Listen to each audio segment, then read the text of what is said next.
Hey guys, welcome back to the channel. I have another instrument cluster test.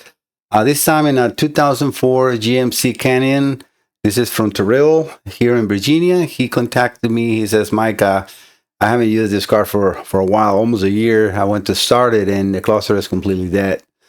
You can help me out and fix it out. And I'm like, of course, just bring it over and let me see what I can do with it. All right, so let me bring you over to, let me bring this down in here. Let me take you over to the next capture so you can see the cluster is kind of like backwards, but it's because the connector is on this side and I have it sitting onto special little things that I have from Picoscope that can hold boards and everything, and it works pretty well for the height of the cables and everything in there, and I think it's pretty good for you guys to see the test that I'm going to run. All right, so as I normally do, let's just start with information, right? So well, let me show you the cluster as it came here. So this is the way it looked. A little dirty, nothing abnormal, right? It's a car that's been sitting. This is the back of the cluster where the 4 separate motors, the connector, and the alarm, right? Very basic, very simple cluster, and also you'll see in the pinouts it's very simple to connect to, very easy. That is just me taking everything apart, and that is the back of the board. As you see, very well designed, and I like that because it's a simple, practical, everything is working good, not a too fancy, too problematic board to work with, but at the same time, when it's that basic, it's not many components that can fail, right? So, but yeah, so in this one, I resoldered components. As you see, it's not many.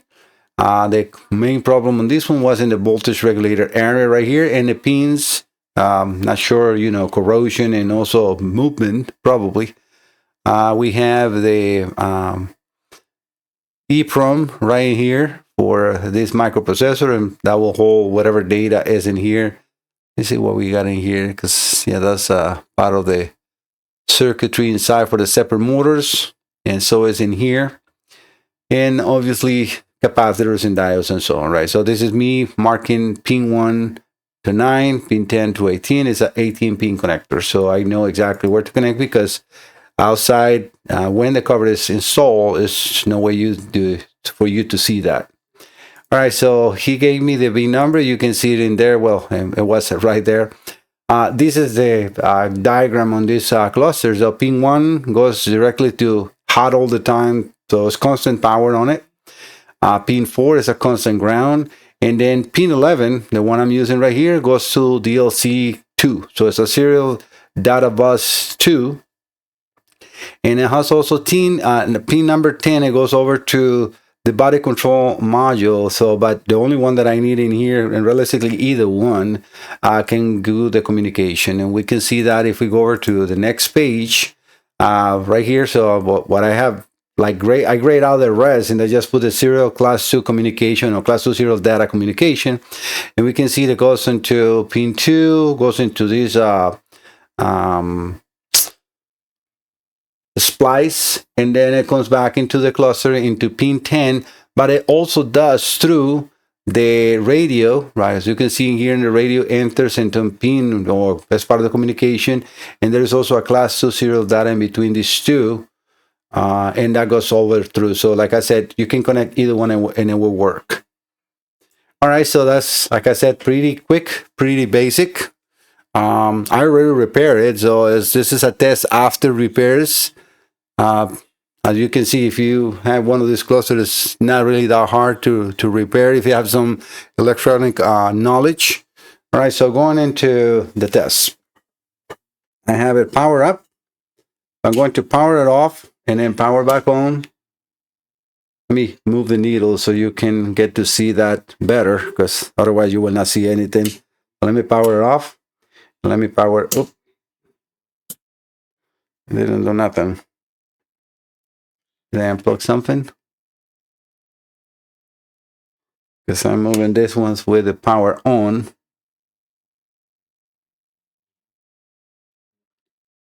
Let me do a sweep test, because now they move.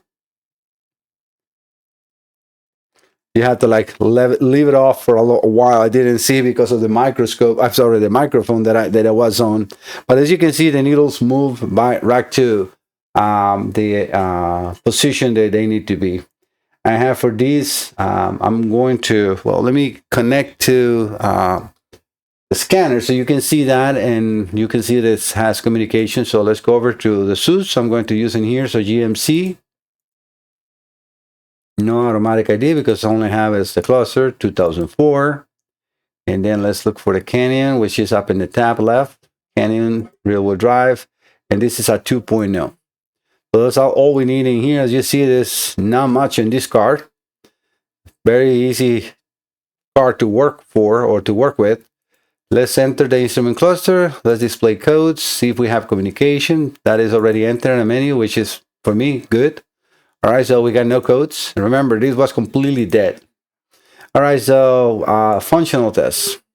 Let's do a lamp test. And here, I'm going to just show you what is shown in here. I'm just going to do a switch on and off.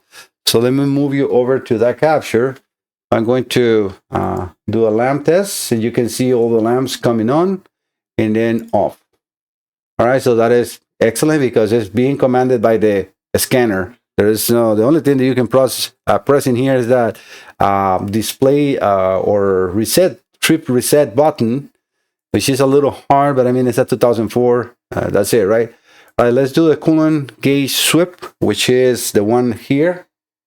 The one closest to you or in the middle of the screen, right? So the small ones. So I'm going to do up, and you can see that one going all the way up and then now down.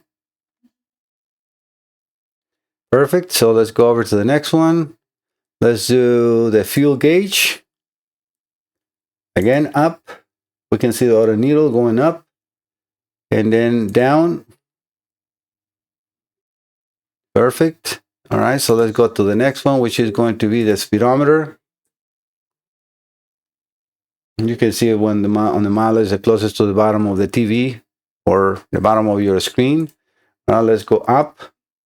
It should go all the way up, perfect, and then down to 0, perfect 0, excellent. And last, let's do the tag sweep. Again, the other side, let's do full. And then down. All right, so this is pretty much the test. All you can do in this very basic cluster. The other thing that I can do, let me move this a little bit in here, is pressing here to see the mileage. You just gotta press it a little hard because, like I said, this button is a little hard. Come on, done right there. So it has 267.26 miles, and you saw that in there. And that's it, right, guys? So this is a pretty basic, pretty short video just for a customer that is expecting this cluster as soon as possible, right? Because he is local. And I'm working late. So today is Saturday and it's 9 p.m. I'm trying to catch up with all the customers that are local and also catch up with a lot of work because I'm loaded with work. Thank you so much, guys. For all of you that are sending me repairs, I really appreciate that. Really helped my small business, my family a lot. And I really appreciate that. God bless you all. Thank you so much. See you next time. Bye-bye.